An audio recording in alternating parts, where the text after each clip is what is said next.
octobre 2019 se tient au JICAM à Bonanjo le 3e congrès de la Société camerounaise de santé et de sécurité au travail, en abrégé SCSST, dont le thème porte sur les enjeux et défis de la sécurité et santé au travail dans les transports en Afrique. Le micro a fait le tour des participants pour en avoir la quintessence. On a juste parlé quand même des conditions de délivrance des permis de conduire des transporteurs. C'est de ça qu'on a parlé. On va le déterminer, enfin on va l'approfondir plus tard en commission. Mais on a donné quand même dans différents pays, ce qu'on faisait, c'est quitter les règles dans différents pays. Ce qu'on a retenu. Il faut avoir un consensus pour pouvoir délivrer les permis de conduire aux transporteurs. Bon, merci. Moi je suis docteur Dédie, je viens de la RDC. Pour la deuxième journée, on a dû commencer par la législation et puis les conditions d'aptitude de travail des conducteurs professionnels. Donc là, nous sommes en pause.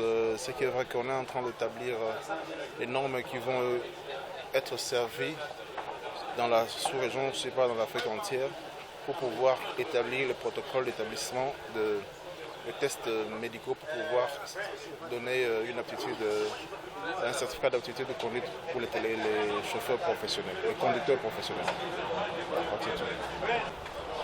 Ok, il faut dire que le congrès déjà a été assez bien organisé et les exposants se sont bien préparés. Je crois que le comité scientifique a bien fait son travail. Et nous avons eu droit à des exposés de bonne facture. Et il y a eu des interventions qui sont venues pour essayer d'enrichir ces exposés. Et je pense que de tous ceux qui ont assisté à ce congrès jusqu'à présent, chacun de nous a pu au moins déjà tirer quelque chose de ce qui a été fait. Et comme nous avons aussi des travaux en atelier demain, ces travaux en atelier permettront d'aller encore plus en profondeur dans ce qui a déjà été fait. Et à la fin, je pense que nous aurons des résolutions, des recommandations qui serviront non seulement au Cameroun, mais également aux autres pays de la sous-région. Moi, c'est Philippe Kirda, le coordinateur sécurité à ENIO.